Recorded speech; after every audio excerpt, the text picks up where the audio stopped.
안녕하세요. 오늘은 탈라타맘, 임델트라에 대해서 설명드리고자 합니다. 이 탈라타맘은 백금 기반 화학요법 중 또는 이후 질병이 진행된 재발 또는 불응성의 확장병기 소세포 폐암 성인 환자의 치료에 허가 적응증을 갖고 있습니다. 이 소세포 폐암 같은 경우는 전체 폐암의 약 15에서 15%를 차지하는데요. 국내에서는 매년 약 3,000에서 4,000명의 새로운 환자가 발생하고 있습니다. 진단 당시에 확장병기인 환자가 65에서 70% 정도가 되고요. 소세포 폐암 자체가 증식 속도가 매우 빠르고 조기에 전이가 되고 또 재발도 잘 되는 특징이 있기 때문에 5년 생존율이 10% 미만으로 굉장히 낮습니다. 다음으로 탈라타맙의 기전을 간략히 살펴보겠습니다. 탈라타맙은 DLL3와 CD3의 이중 특이 항체로 알려져 있는데요. DLL3는 소세포 폐암 세포에서 많이 발현이 되고 정상 세포에서는 거의 발현되지 않는 단백질이라고 보시면 되고요. CD3는 우리가 갖고 있는 T세포 표면에 존재하는 단백질입니다. 그래서 임델트라, 탈라타맙이 T세포 표면에 있는 CD3와 소세포 폐암 세포 표면에 있는 DLL3가 만나게 해서 T세포가 암세포를 공격하게 해주는 항암제라고 보시면 될 것 같습니다. 다음으로 용법 용량을 살펴보도록 하겠습니다. 탈라타맙은 사이토카인 방출 증후군 CRS와 면역효과 세포 관련 신경독성 증후군 아이칸스의 발생 및 중증도를 줄이기 위해 투여 일정에 따라 투여하도록 기재가 되어 있습니다. 이 CRS와 아이칸스에 관해서는 다음 장에서 자세히 설명을 드리도록 할게요. 그래서 투여 일정을 살펴보면 제1주기 항암을 처음 맞는 1차 항암에서는 항암을 3번 맞게 되는데요. 제1일, 제8일, 제15일에 맞게 되고요. 1일차에는 1mm, 그 다음에는 계속 10mm를 맞게 됩니다. 이때 투여 시간은 1시간 정도 정맥 주사하고요. 권장하는 모니터링 시간이 조금 다를 수 있는데요. 항암을 처음 하는 1주기 1일과 또 8일차에는 이 약 주입 시작부터 22에서 24시간 동안 의료시설, 병원에서 환자를 모니터링 하도록 추천하고 있고요. 또 이 1일차와 8일차에는 이 약 주입 시작부터 총 48시간 동안은 의료시설 근처에 간병인과 함께 머물도록 하고 있어서 항암을 처음 하는 날과 또 일주일 뒤인 제8일차에는 보통 병원에 입원해서 항암을 한다라고 보시면 될 것 같고요. 이후 15일차에는 10mm를 맞게 되는데 이때는 이 약 주입 후 6시간에서 8시간 환자를 관찰하게 되고 이후 2주기, 3, 4주기 또 5주기 이후에도 용량은 동일하게 10mm고요. 1일 15일차에 맞게 돼서 보통 2주에 한 번씩 맞는다라고 보시면 좋을 것 같습니다. 그리고 이때 모니터링 하는 시간이 조금씩 줄어들어요. 주입 후 6시간에서 8시간 혹은 3, 4시간 또 2시간 동안 관찰하도록 돼 있어서 초반에는 조금 환자분들 모니터링 하는 시간이 길다라고 보시면 될 것 같고요. 1주기 1일 처음 맞을 때랑 또 두 번째 맞을 제 8일 동안은 이 CRS 사이토카인 방출 증후군의 위험을 줄이기 위해서 예방약을 투여한다고 하네요. 그래서 이 약 투여 1시간 이내에 덱사메타손 스테로이드 정맥 주사하게 되고요.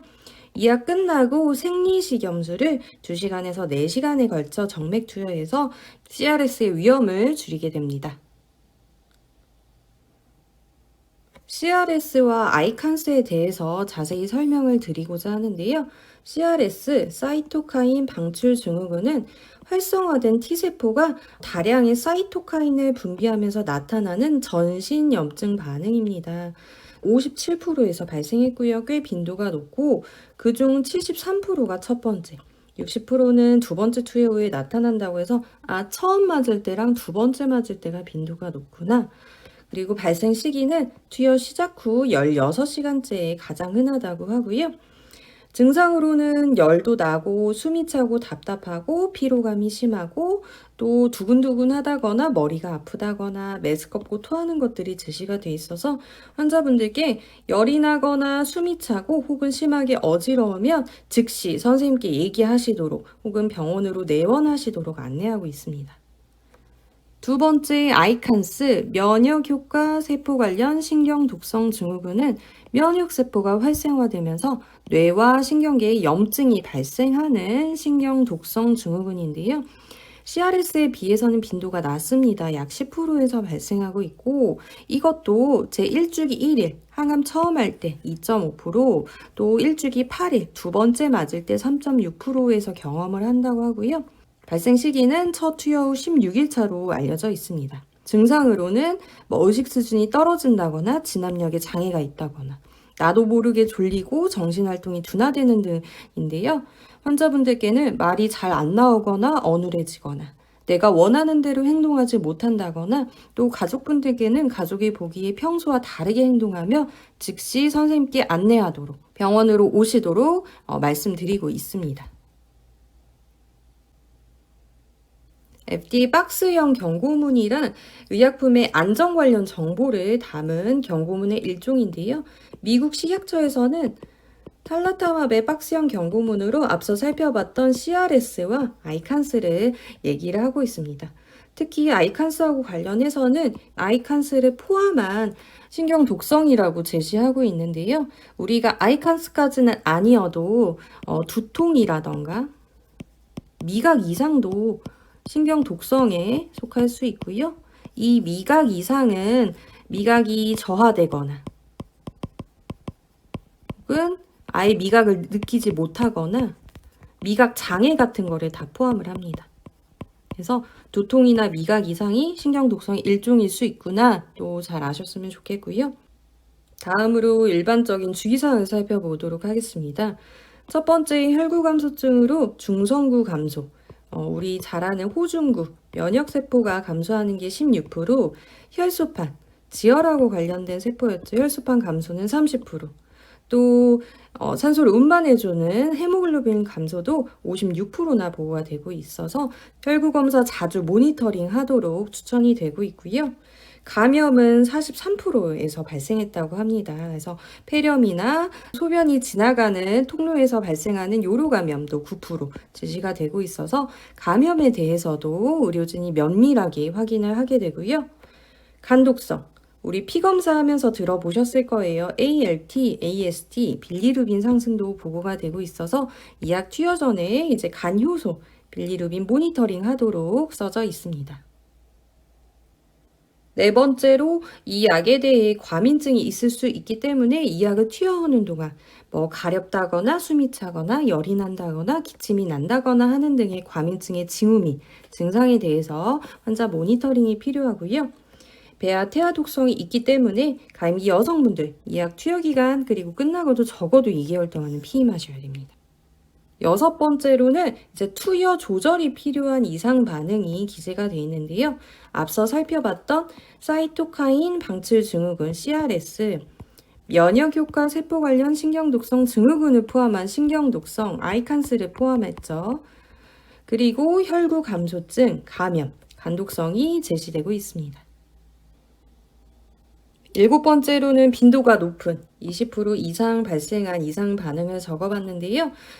두 연구에서 20% 이상이라고 기재가 된 이상 반응들이 굉장히 많았습니다. 이 두 연구에서 공통적으로 50%가 넘는다라고 기재가 됐던 게 CRS, 그리고 림프구 감소, 백혈구의 일종이죠. 그리고 산소를 운반해주는 헤모글로빈 감소, 골수 억제라고 볼 수 있겠어요. 두 가지를 통합해서. 그리고 또 나트륨 감소도 빈도가 50% 이상이라고 적혀 있었습니다.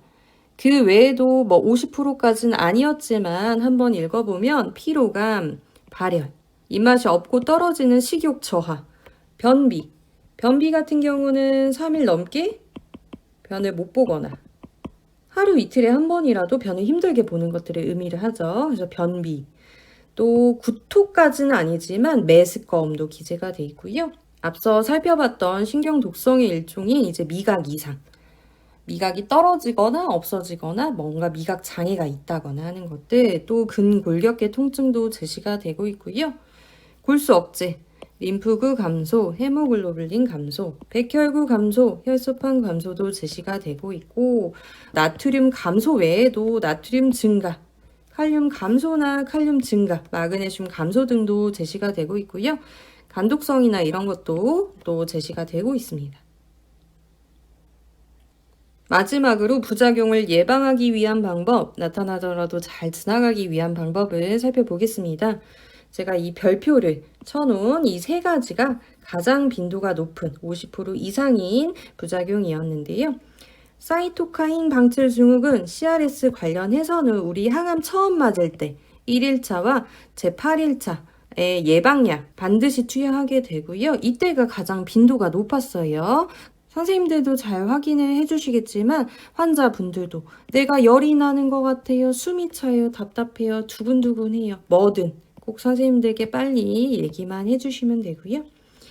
면역효과 세포 관련 신경독성 증후군 아이칸스 자체는 빈도가 높지는 않았지만 얘도 보통 1일차, 8일차 항암 처음 할 때랑 두 번째 맞을 때 빈도가 있었어요. 그래서 이때 꼭 잘 확인을 해주시고 내가 의식이 처지는 것 같다, 말을 이상하게 한다, 내가 원하는 대로 행동하지 못한다, 졸리다, 보호자가 봤을 때 환자가 평상시와 다르게 행동해요. 이런 것도 선생님들께 빨리 얘기를 해주세요. 골수 억제 굉장히 빈도 높았죠. 골수 억제나 감염 관련해서는 우리 병원 올 때마다 혈구수 모니터링 하고요. 환자분들 백혈구, 면역 관련해서 위생관리 철저하게 해주시고 마스크도 꼭 잘 써주시고 사람 많은 데 가지 않도록 꼭 해주시고요. 혈소판, 지혈 관련해서는 항상 다치지 않도록 날카롭고 뾰족한 것도 피해주시고 다칠 만한 위험한 운동이나 행동 같은 것도 꼭 피해주세요. 그리고 적혈구, 산소 운반해주는 세포네요. 그래서 너무 무리하지 않고 피곤하면 쉬는 것도 정말 도움이 많이 됩니다. 나트륨 감소가 50% 이상이었는데요. 그 외에도 간독성이나 나트륨 증가, 칼륨 감소나 증가, 마그네슘 감소도 20% 이상으로 빈도가 높았어요. 이런 것들은 병원 내원실마다 정기적으로 검사하기 때문에 마찬가지로 모르고 넘어갈 수가 없습니다. 미각 이상과 식욕 저하도 20% 이상으로 기재가 되어 있는데요. 미각 이상 같은 경우는 신경독성의 일종으로도 발생할 수 있었고 미각이 떨어지거나 아예 미각이 없어지거나 혹은 미각 장애를 포함하고요. 식욕 저하도 있을 수 있고요. 미각 이상에 관해서는 자료가 있진 않지만 이제 식욕 저하 관련해서 국가암지식정보센터에 이렇게 기재가 되어 있네요.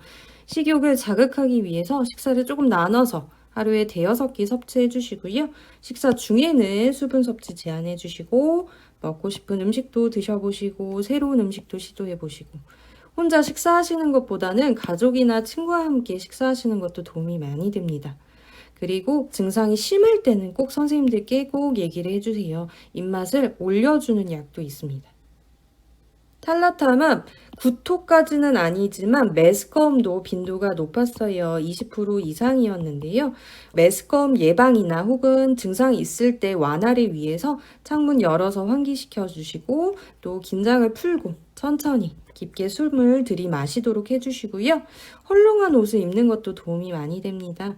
또 다른 곳에 관심을 집중하는 것도 도움이 되고 혹시 메스꺼움이나 구토가 있어서 치료약을 받았다면 증상이 있을 때 참지 마시고 약 먹으면서 잘 넘어가면 됩니다. 변비 같은 경우는 우리가 3일 넘게 변을 보지 못했다거나 하루 이틀에 한 번이라도 힘들게 변을 본다. 이런 것들은 변비였는데요. 평상시에도 규칙적인 식사 습관, 충분한 수분 섭취, 규칙적인 운동, 또 대변 보고 싶을 때 참지 않는 거 추천드리고요. 변비 있다 하시면 변비약 먹으면서 잘 넘어가시면 됩니다. 8번째로 근골격계 통증 같은 경우는 등의 통증이나 허리 통증, 관절통 등이 모두 기재가 되어 있는데요. 타이레놀과 같은 진통제 복용도 가능하시고 증상에 대해서 의료진에게도 마찬가지로 꼭 알려주시고요. 환자분들에 따라서는 탈라타맙에 관한 과민증이 있을 수 있기 때문에 주사를 맞는 1시간 동안 그리고 주사 맞고 몇 시간 이내에는 어디가 가렵거나 붉어지진 않는지 숨이 차거나 열이 나진 않는지 꼭 잘 확인해 주시고 의료진께 빨리 얘기를 해주세요. 또 이 약은 베아테아 독성이 있기 때문에 가임기 여성 환자분들 이 약 투여하는 동안과 끝나고도 적어도 2개월 동안 꼭 피임해 주시면 되고요. 오늘 설명 여기서 마치도록 하겠습니다. 감사합니다.